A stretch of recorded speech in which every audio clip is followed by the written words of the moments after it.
Okay, welcome to Module 12, Week 12 of the Paraeducator Training course. We're going to talk about supporting literacy. This is one of my favorite topics.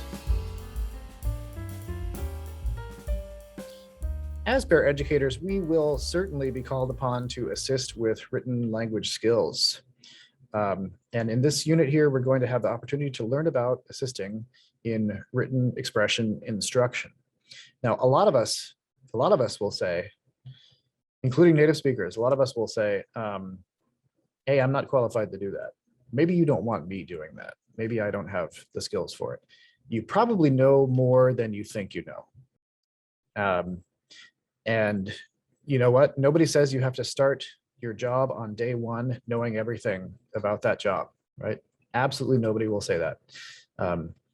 There will be training. There will be all kinds of supports.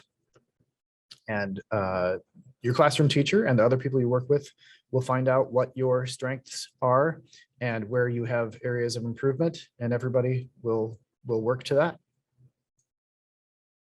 The role of the educator is to plan instruction, assess student performance, and plan activities to help children develop skills. So before we begin assisting in the area of written expression, it's another way to say writing, paraeducators should understand the relationship of reading, written expression, spelling, and handwriting, and know how these skills develop. So we won't learn absolutely everything about that today. It's a short presentation, but we'll talk about these topics. As a para, you might be assigned to assist students to organize their thoughts before writing, to do a sort of writing plan, to assist them in writing a rough draft and revising it, making different edits, the way we have done in this course with editing our resumes, proofreading, publishing, or editing, any of that type of thing. And it starts when you're fairly young. My daughter is working on a research project right now. It's really interesting. She's in third grade and she's doing a PowerPoint presentation or a Google Slides presentation. And I know that she's going to have a few drafts before she's finished. So, once folks are able to write and to read, we start asking them to be metacognitive and think about their writing and think about their reading. You may also be asked to reinforce basic spelling and handwriting skills. This unit will provide you with techniques that will enable you to assist teachers in helping students become better writers. Okay, so what is the nature of the connection between reading, written expression, spelling, and handwriting? Together, these are all grouped under literacy skills. In a lot of states, emphasis is placed on writing. You might say that in a lot of countries as well, the emphasis is placed on writing and reading and not listening and speaking. But if we assume that English is the L1 or L2, the first language or second language, we're not necessarily ever going to be teaching listening in a Western United States primary school. We have mentioned before the Common Core state standards. These are what replaced No Child Left Behind. These are what teachers teach to. So for every single grade, we've got Common Core state standards, and even college. There are CCSS for college. Let's talk about by the time we get to third grade. You can tell who I was thinking about when I prepared this. CCSS ELA grade 3 English Language Arts. First one. I only go through about half of them. Text types and purposes. We need to be able, students need to be able to write opinion pieces on topics or text supporting a point of view with reasons. So after we get past the hurdle of simply, instructing the person how to write, how to read, and they're starting to be able to do those things on their own, by the end of third grade, we need them, according to this standard, we need to teach them to be able to express opinions about things, react to things, and to support these reactions with reasons. So it's the beginning of doing research. Right? Here's the second one. Young students are supposed to be able to develop the topic with facts, definitions, and details. What's an example of this? Writing informative or explanatory texts to examine a topic and convey ideas and information clearly. Okay, so if I go back to the topic of my daughter's research project right now, she was interested in helium balloons, and that led her to finding out about Michael Faraday. And so she's been doing just a heap of research on Michael Faraday as she prepares her presentation, and is trying to convey this information because she will be presenting it to her class. Okay, number 3, to use dialogue and descriptions of actions, thoughts, and feelings. Children are to be able to write narratives to develop real or imagined experiences or events using effective technique, descriptive details, and clear event sequences. In number 2, we were talking about expository texts, texts that give background, give facts, information. In number 3, we're talking about narrative. Another way to say this would be fiction, right? Stories, writing stories. And we want folks to be able to develop their ideas, whether they are about this world or an imagined world. About number 4, production and distribution of writing. With guidance and support from adults, students are to produce writing in which the development and organization are appropriate to task and purpose. So what is this saying? Well, children need to be able to write with the correct genre in mind, okay? So we've been talking about different genres like expository writing, narrative writing. Tone and register start to come in. We start to explain that, when you're writing for this audience, which is your peers, the other people in your class, you write this way. When you're writing for people that you don't know, you write this way. When you're writing for your teacher, you write this way. So it might sound like a lot, but it is, nobody's perfect. It's about the progress. It's not about being perfect. And so helping students along their way towards doing this is really our goal. Okay, let's move on to early literacy and written expression.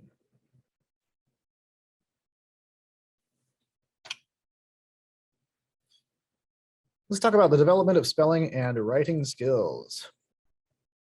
From about age 3 to 5, young children use scribbles, which can be letter-like drawings and letters, often capital or uppercase letters, to convey their ideas. I'm sure you've seen examples of this before.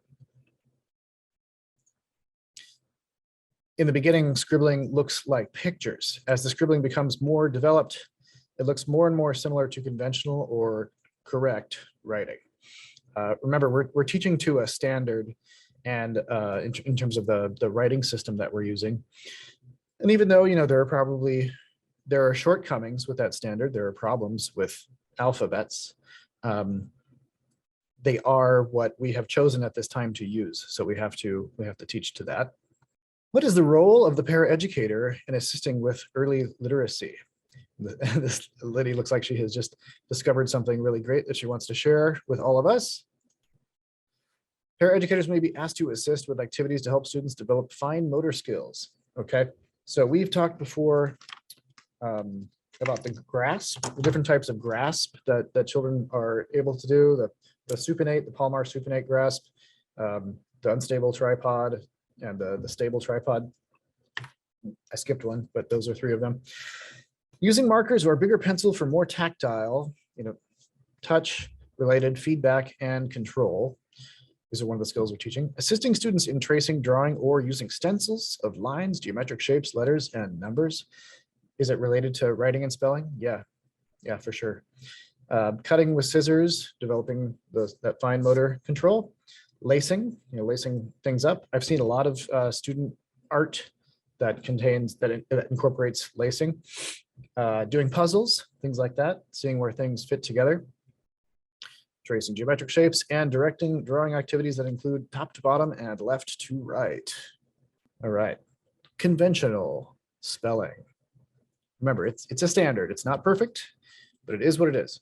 At about 7 years of age, children start to spell more conventionally. They start abandoning those sort of logical neologisms that they come up with, or new spellings that they invent that are usually more, they sort of make more sense than the way that we actually spell in English, but they have to be abandoned in order for the child to move into a conventional spelling state. Each syllable in a word will have a vowel. Vowels include the letters A, E, I, O, U, sometimes W and Y. Folks, these are ding, ding, ding. It's time for a college word of the day. Okay. W and Y, they're difficult to categorize. And that's why we simply say sometimes Y. So, if we think about words with word initial Y, like yellow, something like that, yarrow, it's a plant. I thought of it. It sounds like yeah, and so it is coming before a vowel, right, in both of these words. And so it's something that is pronounced. So in this way, it's acting like a consonant, right, rather than a vowel. But if you have a word like day or say, something like that, it is acting more like a vowel. Same thing with W. So it's actually neither. People who study language consider these sounds to be glides or off glides. So there's another category. You're not going to have to know this to teach children, but for your own understanding, trying to make this smaller here. For your own understanding, I'd like you to know what these letters are, because usually the only explanation that we ever get, even as first language English learners, is sometimes Y, sometimes W. You'll have to figure it out, because it's for any educator, it's too complicated to say, okay, in every case where this happens, W sounds like this. In every case where this happens, Y sounds like that. There's too much. There's too much out there. So we say sometimes this, sometimes that. Both of these sounds, the reason they're called glides is because of the manner of articulation. It's the way that the sounds are made by our bodies, by the articulators in our bodies. So they don't really conform wholly, they don't conform completely to vowels or consonants, right? So going back to the glide W at the end of this paragraph here, that vowel sound may not be spelled correctly, such as D-A-W-G for dog. I mean, it makes sense, right? D-A-W-G, but we have D-O-G in the standard spelling or conventional spelling. Okay. At this stage, many words are spelled correctly, but words that have irregular spellings like foot, feet, come, came may still be misspelled. Okay, so that's another thing. When we're teaching plurals, singular this, plural that, chair, chairs, super easy, right? Phone, phones, very easy. So as a young learner, we overgeneralize and we say things like foot, foots, right? Goose, gooses, right? But foot is feet and goose is geese, because those are irregular plurals. Come, came, that's an irregular past tense. And when I'm teaching ESL, when I teach precisely these things, it comes down to a long list. I have to say, folks, here's a long list of these irregular verbs, because you ask yourself, should I teach every single one of these explicitly, right out in the open, or is the student going to encounter them implicitly when they're doing their reading? So if we think about young readers reading their chapter books, as my kid calls them, they're going to come across these irregular spellings, irregular conjugations, irregular plurals we're talking about on this page. The question is, how long is it going to take them to notice them if they are only encountering them implicitly, right? So how long will a child continue to say foot, foots, and until they finally switch to foot, feet? They all do somehow. They all pick up on foot, feet, without us correcting them every single time. You know, they eventually get it. But you have to ask yourself, how do I want to instruct this? And the teacher, you know, the classroom teacher will have a plan, and she or he will tell you how you're going to instruct those things. All right. Part 2, spelling instruction. Okay, how are we teaching spelling to youngsters? There are basically 2 ways, 2 plans for us to teach spelling. The first is test, study, test. And I have to say, I'm a fan of this. And then there's study, test. So let's talk about test, study, test. We do that in this class. That's precisely what we do. We take a pre-test to determine what we don't yet know.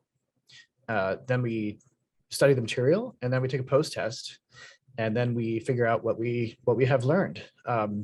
It's the best way that we have come up with to draw conclusions about a person's learning. Yeah, and so there's a lot of complex literature about that. You could go out there and read just a ton about it. It's not a claim. It's not my own claim. I agree with this claim, but it's not my own claim. You know, there's a huge body of literature that supports this idea. And then there are folks who like to do just study test. Okay, so if you imagine, you know, maybe when you're learning a second language in high school or something like that, you might be given a list of, this happened to me. I was given a list of verbs to learn how to conjugate.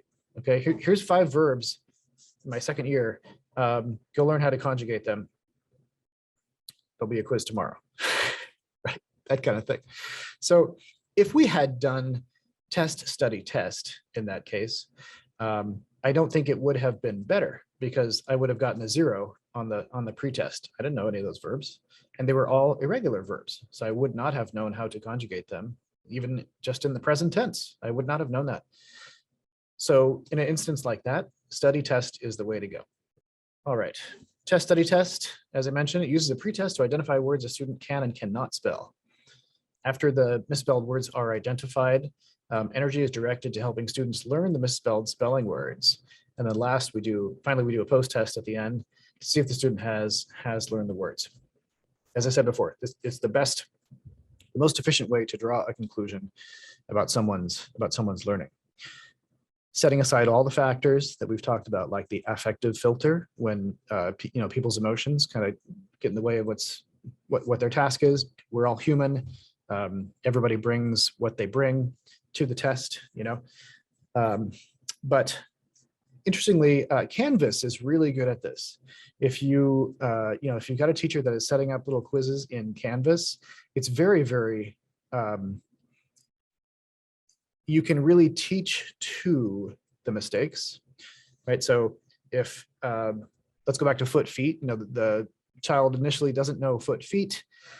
Well, you got to make sure that question is on the post-test as well as the pre-test. If they missed it on the pre-test, you want it to be on the post-test. And so you can individually tailor this on Canvas to that student. Yeah, and so if you did some advanced Canvas training, you can learn how to do that. Yeah, your district might be interested in doing that. Anyhow, the other one, study test, uses a shorter list of key words to study, and then students are tested on them. Go learn these words. See you tomorrow. All right. Spelling might be extra difficult in the English language because there is not a one-to-one or direct link between the individual sounds of spoken words and the letters of the written words. We take the example of night, N-I-G-H-T, versus rough. You know, all of you here watching this understand that we've got a different sound at the end of this word than we do in the middle of this word. Here it's just nothing, and here it's f. That doesn't look good. Okay. And so instructing young learners to be able to get this distinction is something that can be a challenge. I'm just going to erase the whole thing, I guess. Okay. So it's those kinds of spellings, those spellings that don't seem to have any what we call surface realization.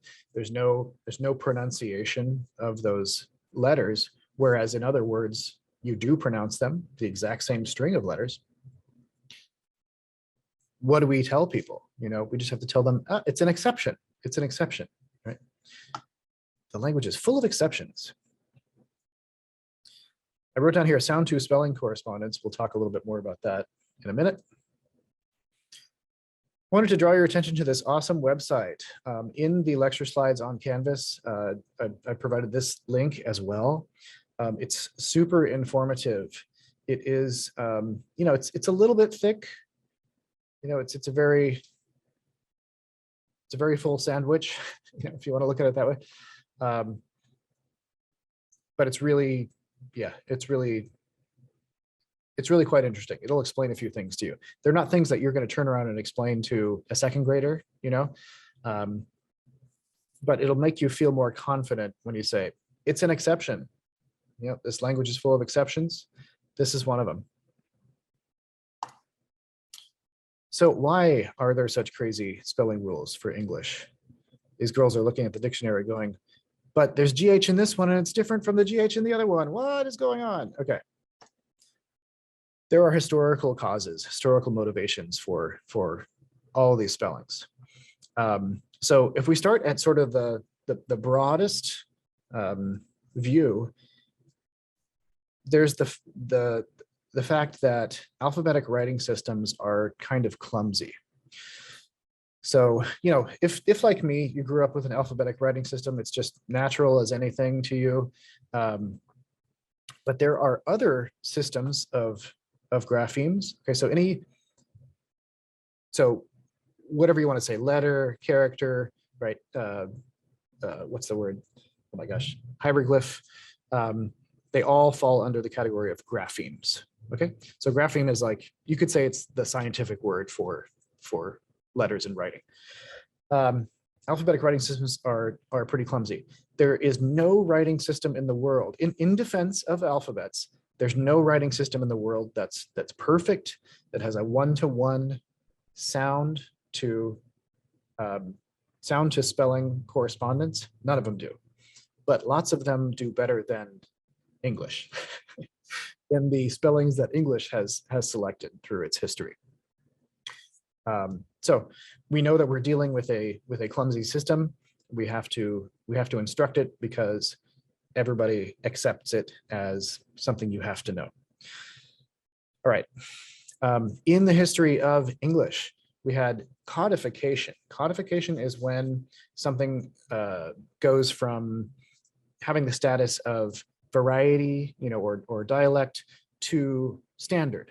Now, all of these things are totally arbitrary. They're just things that we choose. We just say that one's formal, that one's informal. We just do that. There's nothing better or worse about this one or that one. Nothing. It's simply the one we choose for whatever reason. It's usually politically motivated. Which speaker's government has more money? Which speaker's government has more swords and bows and arrows, or whatever it is, it's nothing about the language itself.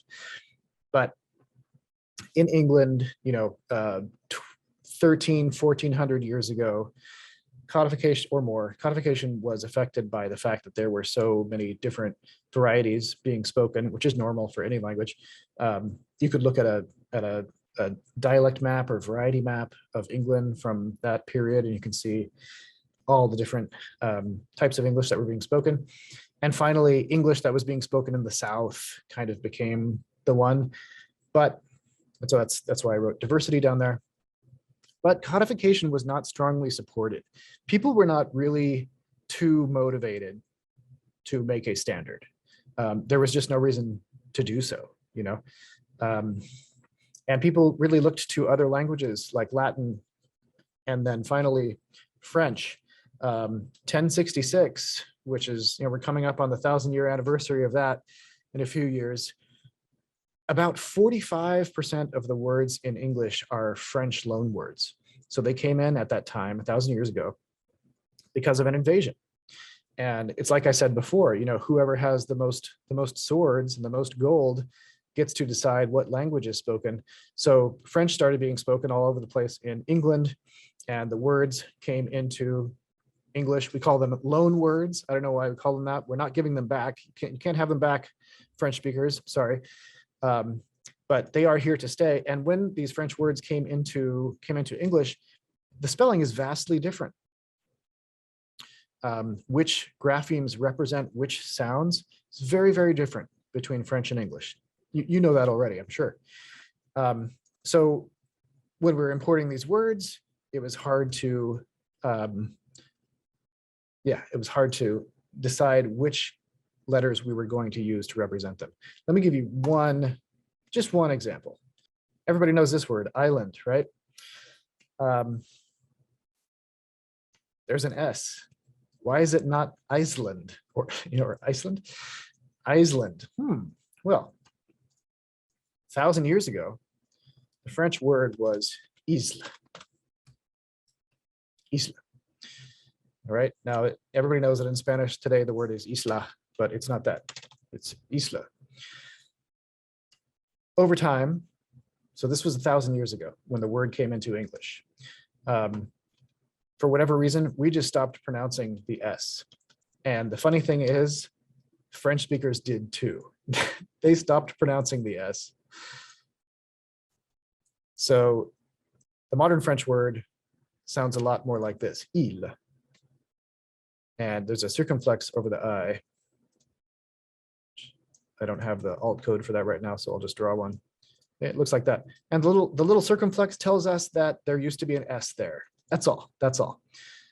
Okay. In English, we didn't get anything telling us the pronunciation had changed. We got nothing. This word has not changed in 1,000 years in English. Our pronunciation has changed, but the word has never changed. So that's another reason. Right? That's another reason why English spelling can be a challenge. It just refuses to change. And I wrote Normans here because those were the Norman French from Normandy who came and invaded England. And today, England and France are good friends. So that's sound to spelling correspondence. And if I can hang on that for just another moment, sound to spelling correspondence has to do with how many graphemes are used to represent one sound. And many people look at a language like French and they say, oh, it's got so many letters and you don't pronounce these letters. Look at Spanish, it's so much clearer. The picture is so much clearer in Spanish. Let me go over to English. Folks, English has so many more crazy spellings than a language like French does. It's almost unbelievable, but it's true. Because after English was sort of codified over a period of, I don't know how many years, 500 years, it just stopped. It just stopped changing. The major changes that, if you learned English in another country, some of the major changes that you ought to be aware of are that in US spelling versus UK spelling, we have dropped the U from many words like favorite, like color, things like that. So that's something to be aware of. So when you're correcting a student's spelling, make sure that you're correcting it to California spelling and not, Bombay spelling or London spelling or, wherever it might be. Just watch out for that. But that's, aside from a few other nouns where a letter has come in or come out, there haven't been any massive changes for a long, long time. Okay, folks, was that fun? It was fun for me. This is the end of day one of this module, and we will have one more lecture before the end. Thanks for joining me. I'll see you next time.